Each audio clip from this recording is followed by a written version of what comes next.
Damien, je propose que tu démarres. Donc là, les slides, tu te laveras bien les mains après. C'est le bouton blanc. Alors, bonjour à tous. Donc, moi, je travaille pour Decathlon et donc, dans le cadre de la Charbali, j'ai pris en main le groupe de travail sur la collecte. Alors, pourquoi ce travail? Déjà, parce que dans la Charbali, autour de nos discussions, on s'est très vite rendu compte qu'il y a un enjeu commun global qui est la réduction de notre impact environnemental. Et la manière dont on veut le faire, le sujet à travers lequel on veut le faire, c'est le sujet de la circularité. Et dans le sujet de la circularité, il y a la partie post-consumer. Alors le pré-consumer, on le connaît assez bien, c'est nos métiers classiques, même s'il y a des mutations, il y a des choses qui vont évoluer, on va le voir avec les autres groupes de travail. La partie post-consumer est un levier très important pour pouvoir à terme réduire notre impact environnemental. Et cette partie post-consumer, elle commence par la collecte. Alors dans les discussions qu'on a à l'intérieur du groupe, on s'est rendu compte que nos enjeux dans cette partie post-consumer étaient multiples. Et notamment, un des premiers enjeux, c'est la seconde main. On en a parlé tout à l'heure. C'est aussi ce qui fait tenir aujourd'hui toute la filière post-consumer, de la collecte au tri et tout ce qui se passe derrière. Juste si le post-consumer, c'est clair pour tout le monde, c'est les vêtements, les produits, une fois qu'ils ont été utilisés par l'utilisateur, donc par vous. Donc c'est les produits en fin de vie qu'on peut récupérer et collecter et éventuellement réutiliser. Non, parce que nous, on Tu as sait. raison. Donc ces vêtements que l'on ne porte plus, mais qui sont pour autant, pour beaucoup, encore portables, ont une deuxième vie derrière, déjà aujourd'hui, localement ou à l'export. Et c'est cette partie-là qui aujourd'hui fait vraiment tenir toute la filière post-consumer, donc tout le recyclage, etc. Et il y a un enjeu sur cette partie de seconde main parce qu'il y a plein de nouveaux acteurs qui arrivent, il y a une vraie valeur économique derrière, et du coup ça attire beaucoup de monde, et il y a quelque part un risque, ou en tout cas un enjeu de déplacement de cette valeur-là. Et donc quelque chose à travailler derrière sur la suite de cette partie post-consumer. Pour nous, Marc, il y a un autre enjeu également, c'est de s'assurer, grâce à cette collecte, que nos produits pourront réellement être recyclés. Et ce qui est très difficile aujourd'hui, lié à la manière dont c'est collecté et lié aussi à l'avancée des technologies. Tu parlais tout à l'heure des futures plateformes qui permettront demain de faire du tri matière, du tri par couleur, etc. Aujourd'hui, ces sujets-là n'existent pas et toutes les matières à l'état actuel de la technologie ne sont pas recyclables. Pourtant, il y a quand même beaucoup de produits aujourd'hui que l'on pourrait recycler et qu'on ne sait pas recycler du fait de l'organisation du post-consumer actuellement. Donc on va travailler ce sujet-là, le sujet de la collecte, pour diversifier la manière dont on va travailler la collecte, proposer des nouvelles modalités de collecte pour pouvoir améliorer et en tout cas travailler ces sujets-là et aller vers le recyclage et la recyclabilité. J'ai dit tout ce que j'avais à dire. Donc du coup, voilà, ce que je disais, la collecte est le point d'entrée, et donc c'est par là qu'on va attaquer parce qu'elle configure beaucoup tout ce qui se passe derrière dans la chaîne. Alors avec qui on le fait? On le fait avec des metteurs en marché. Alors moi, je vais juste repréciser, parce que j'ai oublié en introduction, de dire qu'on a démarré les travaux hier. Donc on a travaillé hier et chaque groupe a travaillé. Et que là, ce matin, c'est la restitution un peu de la feuille de route et des premiers travaux. Donc hier, on s'est retrouvé avec plusieurs, avec plusieurs metteurs en marché, donc le groupe Eram, Petit Bateau, Lacoste, Decathlon, donc il y avait moi et d'autres collègues, on a participé. Donc déjà pour s'aligner entre nous, dans un premier temps, mais aussi après avec les autres acteurs de la chaîne post-consumer, sur quels objectifs on veut servir et quelle vision on partage. Vraiment, la base de ce travail-là est de se dire tout ce qu'on va amener derrière va vraiment être au service de cette vision commune. Alors, il peut y avoir des différences dans ce qu'on veut faire, dans la manière dont on veut le faire, mais comme on sert le même objectif, on va trouver des moyens de travailler ensemble. On travaille également avec les acteurs de la collecte et du tri. Donc, on avait l'entreprise GBTEX qui est parmi nous aujourd'hui. On avait Trivalet qui était en visio avec nous. Donc, ce sont des acteurs qui ne sont pas que locaux, c'est des acteurs français qui connaissent assez bien le système français et européen du post-consumer et qui nous accompagnent parce qu'ils ont une très grande connaissance et ils vont avoir un rôle très important à jouer dans ce travail-là. On est accompagné par des experts, notamment avec The Reset Company, qui a une grande expertise sur ce qui s'est passé dans d'autres domaines, dans le recyclage, dans d'autres filières, et qui nous sert aussi à travailler un petit peu différemment et à élargir notre vision sur ce domaine-là.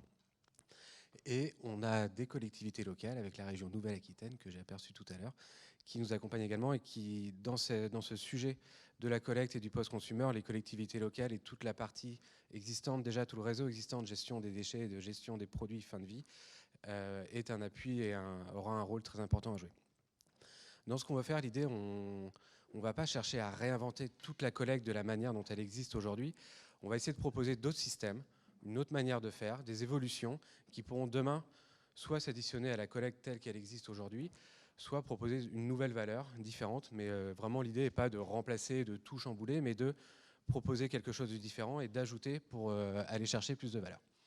Donc la manière dont on travaille, donc il y a une étape zéro que je n'ai pas écrit sur cette slide, mais qui a été vraiment une étape d'interview auprès de tous les acteurs existants de tous à mon échelle, hein, mais de vraiment comprendre comment le système fonctionne, de comprendre où est la valeur dans le système aujourd'hui, où sont les difficultés, où sont les problématiques, pour avoir vraiment une vision assez globale de ce qui se passe, pour pouvoir derrière aller un peu chirurgicalement appuyer sur les endroits où il y a des leviers pour transformer des choses. Donc ça, c'était la phase 0 sur laquelle on a partagé hier. Donc, le suite du partage hier, c'était de s'aligner sur les objectifs communs et donc du coup de travailler vraiment sur aujourd'hui ce qui fait sens dans cette filière post-consumer et si on veut aller chercher du recyclage de nos produits pour générer de nouvelles matières pour pouvoir refaire des produits, de préférence dans le textile, peut-être pas que demain, en tout cas dans un premier temps. On doit s'aligner tous ensemble là-dessus, ça je l'ai dit, et donc s'aligner sur une vision commune de ce qu'on veut faire. Et ce sujet-là montre que, en tout cas en travaillant avec les experts de la collecte et du déchet, aujourd'hui on collecte tout et on trie après. Dans d'autres filières, on collecte sélectivement parce qu'il y a des exutoires sur ces sujets-là. Et c'est a priori sur ces leviers-là qu'on va essayer de travailler nos nouvelles modalités de collecte. En tout cas, la proposition qu'on va faire, c'est de cibler la collecte pour générer des gisements qui sont plus qualitatifs, qui sont sur des produits que l'on sait déjà recyclables. Et donc, on pourra recycler et générer de nouvelles matières, générer des gisements de coton recyclables, générer des gisements de matières synthétiques, parfois mélangées quand c'est recyclable, et parfois des 100% matières premières, donc monomatières. Donc l'idée, c'est déjà d'identifier aujourd'hui où sont les produits, quels produits on peut recycler, et demain, chercher à comment capter ces produits-là pour avoir un pré-tri réalisé en amont de la collecte, pour faciliter derrière le travail des collecteurs, des trieurs, et générer une chaîne du recyclage des matières qui permettra demain de transformer la production. Et donc une fois maintenant qu'on est aligné sur ces objectifs-là, donc l'étape d'après, c'est de travailler comment on va inciter, comment on va communiquer, comment on va réaliser cette collecte-là, sur quel circuit logistique, avec quel conteneur, quel contenant logistique, enfin, toute la partie vraiment un peu plus opérationnelle de la démarche. Pour, dans un premier temps, l'imaginer, écrire des hypothèses, et dans un temps suivant, mettre en place des POC, donc des Proof of Concept, pour tester ces idées, les tester concrètement, les affiner au fur et à mesure, pour essayer de les faire marcher, et en parallèle de ces tests, mesurer tout ce qui se passe. Alors mesurer ce qui se passe sur les tests que nous allons mettre en place, mais aussi mesurer ce qui se passe globalement sur les territoires où on va le faire pour voir l'impact que ces démarches-là ont sur ce qui existe déjà territorialement sur la collecte. Pour s'assurer qu'on ne va pas simplement déplacer une collecte, qu'on va pouvoir l'améliorer globalement et peut-être avoir un effet d'entraînement sur les autres modalités de collecte. En tout cas, d'avoir une vision la plus systémique et la plus globale possible pour pas juste créer un truc à côté qui va déplacer le problème, mais essayer d'apporter une pierre globale à l'édifice. Et donc c'est la mesure de ces résultats qui nous permettra demain de dire si le travail qu'on a fait a une valeur et s'il a une valeur à être dupliqué. Donc effectivement, l'année 2021, on voudrait mettre en place ce test et sur la région qui est visée, puisque Damien travaille pour la marque Navaji, qui est une marque donc, qui opère depuis Hendaye, le centre de développement des produits nautiques. Et donc le test qu'on voudrait réaliser de mise en œuvre d'une collecte différente, élargie, elle se ferait ici sur le territoire sud-aquitain. Et donc du coup, la première décision qu'on a prise hier, que j'ai pris en tant que leader de ce groupe, c'est de renommer en fait le sujet sur lequel on travaille, qui était initialement l'idée de collecter plus massivement pour avoir une circularité qui soit plus massive et durable. En fait, justement, ce travail d'experts avec ces experts nous a amené à repositionner le problème. Et le sujet n'est pas d'avoir un plus gros gisement, mais d'avoir un gisement plus qualitatif qu'on pourra réellement exploiter demain. Donc j'ai renommé mon titre en mettant une collecte qualitative pour une circularité réelle. Donc vraiment l'idée d'aller générer des gisements qui ont dès le début une qualité, qu'on pourra travailler avec des trieurs pour isoler la seconde main, isoler la matière à recycler et faire toutes les étapes derrière et pouvoir, je l'espère, alimenter les groupes de travail de mes collègues. Merci Damien. Moi, en complément, donc hier, effectivement, tu as travaillé avec les membres de la chaire. C'était ouvert à Lacoste parce que Lacoste s'était rapproché de nous sur ce sujet-là. La porte, elle est ouverte à d'autres acteurs et industriels, voilà, sous réserve qu'on soit aligné sur maintenant que voilà, il y a eu un alignement des metteurs en marché. Il faut être aligné avec la démarche. Il faut avoir aussi du contenu à apporter à la réflexion. Voilà, et pour pouvoir alimenter les débats. Donc voilà, et ce groupe, il va se réunir à peu près il va y avoir du travail intermédiaire avec des points étapes tous les trimestres, avec des réunions thématiques voilà, à programmer. Et en tout cas, là, on part sur une feuille de route de 12 mois et avec en ligne de mire de mettre en œuvre ce test à échelle réelle en Nouvelle-Aquitaine sur 2021. Tu as du travail. Il y a du boulot. Et donc oui, c'est vrai que c'était un de mes messages que j'ai oublié de passer. Je te remercie. Non, mais je t'en prie. Et on est vraiment pour ceux qui étaient avec nous hier ou ceux qui nous rejoindront, vous verrez qu'on est réellement dans une logique collaborative de travail en commun. Et à partir du moment où on partage les mêmes objectifs, on a tous quelque chose à apporter à cet édifice-là. Et donc du coup, le groupe est ouvert. Quelle que soit votre position dans la chaîne complète de la vie d'un vêtement, si vous voulez travailler avec nous, partager vos connaissances, vos envies et vos capacités à œuvrer dans ce système-là, vous êtes les bienvenus. Merci. Est-ce que vous avez des questions, des réactions pour Damien sur ce sujet-là? Oui, j'arrive, je m'habille.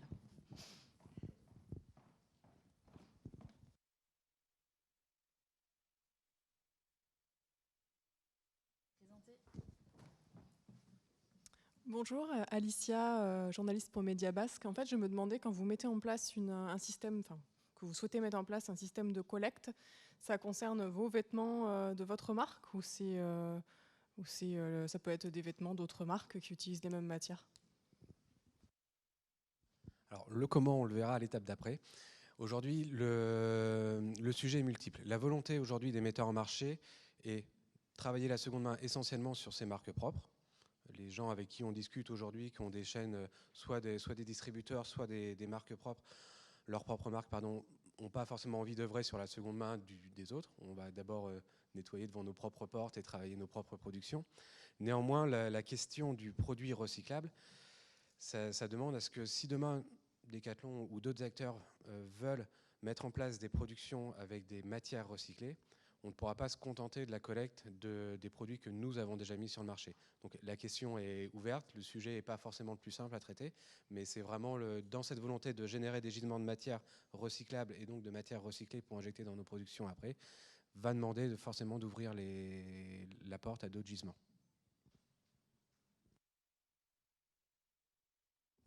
Est-ce qu'il y a d'autres questions pour Damien? Bonjour, Laure Nicolaï, je suis consultante en tendance et prospective. Dans tout ce problème de circularité, il y a aussi un problème à la base. Ça veut dire que si vous voulez collecter des vêtements pour les recycler après derrière, il faut que la composition à la base permette le recyclage. Donc ça veut dire que toutes les entreprises qui se... Mais je vais peut-être trop vite, je continue. Et du coup, ça veut dire qu'il faut aussi repenser le produit à la base pour que les fibres après soient facilement recyclées, extraites, etc. Donc, est-ce que c'est quelque chose que auquel vous engagez aussi? Alors, oui, le sujet, j'imagine, va être abordé tout à l'heure dans le groupe Éco-Conception, mais on travaille chez Decathlon depuis un certain temps à la mise en place de produits recyclés, recyclables, sauf qu'on se heurte toujours au fait qu'on a beau faire des produits recyclables, ils ne sont pas réellement recyclés parce que les filières de collecte et les filières de recyclage n'existent pas. Donc, si les filières n'existent pas, on ne veut pas faire du recyclable parce que ça ne sert à rien, sauf que si on ne fait pas du recyclable, la filière n'existe pas, et on continue comme ça et on attend que ça se passe. Donc du coup, là, l'idée, c'est de se dire, malgré tout, dans la production actuelle, en tout cas pour le groupe de travail là, et dans ce qu'on va vouloir faire opérationnellement dès demain, dans la production actuelle, il y a déjà des choses qui sont recyclables. Il y a des étapes qui sont compliquées, le délissage, etc., qui est pour l'instant manuel, donc qui sera notamment un sujet adressé au CETIA demain. Mais il y a déjà des choses qui sont recyclables et aujourd'hui, on ne sait pas les recycler parce que la filière n'est pas organisée pour refaire de la matière première primaire réellement. Donc du coup, on va s'attaquer à ça d'abord, à ce qui est déjà recyclable.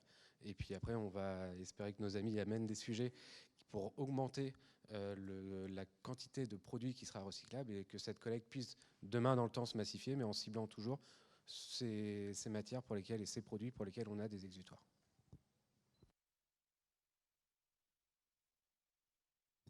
Pardon. Est-ce que vous avez une autre question pour Damien? Oui. Bonjour, Alain Lacroix. Vous êtes projeté sur l'agenda, j'imagine. Cabinet de conseil en ressources humaines, LeaderLink. Donc, c'est pas une question sur les hommes, mais plus sur l'agenda. Vous avez programmé des points d'étape, des concrétisations sur 2021, 22, 23? Alors, l'idée, c'est de d'arriver le plus rapidement possible au POC. Alors, j'avoue que la démarche de gestion de planning n'est pas mon plus grand fort. Je vais me faire un peu aider là-dessus. Mais vraiment, l'idée, c'est d'arriver à faire d'abord une bonne synthèse de ce qu'on veut faire pour amener des POC qui soient le plus qualitatifs possible dès 2021. Donc POC, tu l'as dit tout à l'heure, mais je le rappelle, voilà, c'est la preuve de concept, et donc c'est la fameuse démonstration qu'on veut faire. Voilà, c'est ce qu'on entend par POC. Donc on aura, les réunions sont toutes à programmer encore. On va se revoir avant la fin de l'année, on se reverra en début d'année prochaine au rythme nécessaire pour pouvoir réellement construire et avancer le sujet. Et vraiment l'idée est de commencer à pouvoir mettre en place des choses dès 2021 en phase test. J'arrive. Bon, je continue là-dessus le temps que tu te déplaces, mais la démarche qu'on essaye de mettre en place là, c'est vraiment une démarche d'innovation sur un sujet qui est celui de la collecte. Et une démarche d'innovation, c'est quelque chose que j'ai personnellement du mal à concevoir avec un rétro-planning, une phase, etc. Même si on a des ambitions, c'est vraiment le temps de bien construire, de bien tester, de refaire les tests, de les affiner pour qu'ils soient vraiment le plus performants possible. Et à partir du moment où on a quelque chose qui fonctionne, seulement là, on pourra dupliquer. Bon, moi, je complète aussi que sur la partie agenda, projet, organisation, voilà, il y a l'entreprise Reset que tu as cité tout à l'heure avec les experts et voilà, l'équipe de Géraldine qui va aussi voilà, nous accompagner et nous aider. Il y a une expertise réelle là-dessus sur des programmes comme celui-ci et c'est pour ça que Géraldine faisait partie des discussions et du groupe pour qu'elle puisse nous aider à bien structurer. Et rendez-vous dans quelques mois avec une démarche qu'on vous présentera déjà un peu plus établie. Salut Damien, Julien, DG de TBS. Dans le premier tour de table de réflexion, est-ce qu'il ne faudrait pas intégrer l'industrie du déchet? Est-ce que vraiment l'industrie de la mode est le mieux armée pour répondre à cette problématique-là? Et voilà. Juste, moi je précise, TBS, c'est une des marques du groupe Eram. Oui, ça fait partie des réflexions qu'on a eues hier. Un avantage, c'est que Trivalet, qui était avec nous hier, est une société qui est basée dans les Alpes, qui fait de la collecte et du tri de déchets de TLC, mais pas que. Ils ont une activité sur le déchet qui est globale et qui nous apporte ce regard-là. Géraldine, avec Reset, apporte aussi ce regard-là pour avoir participé à la construction d'autres filières. Et on aura, pour la prochaine réunion, des témoignages également d'autres, notamment Ecomobilier, qui va venir nous présenter des POC qu'ils sont en train de faire sur comment ils les ont réfléchis, comment ils les ont pensés, comment ils les mettent en place, pour nous aider aussi à structurer et à se projeter dans ce qu'on va mettre en place derrière. Voilà. Oui, les opérateurs classiques du déchet vont aussi venir dans la discussion, et également, sous une proposition de Christine de la Nouvelle-Aquitaine, de aussi intégrer les EPCI, si je ne dis pas de bêtises, en tout cas les syndicats qui s'occupent aujourd'hui de la gestion des déchets, qui peuvent être sans être forcément l'acteur premier, en tout cas des bons relais pour nous aider à organiser ça et à le mettre en place derrière territorialement. Je propose qu'on en reste là parce que je suis la vilaine qui tient le temps et on a un tout petit peu décalé. En tout cas, on est tous là pour le déjeuner, on est tous ensemble. Damien, il est encore à votre disposition et il pourra répondre à vos plus amples questions. Voilà, je veux bien qu'on passe à la slide d'après.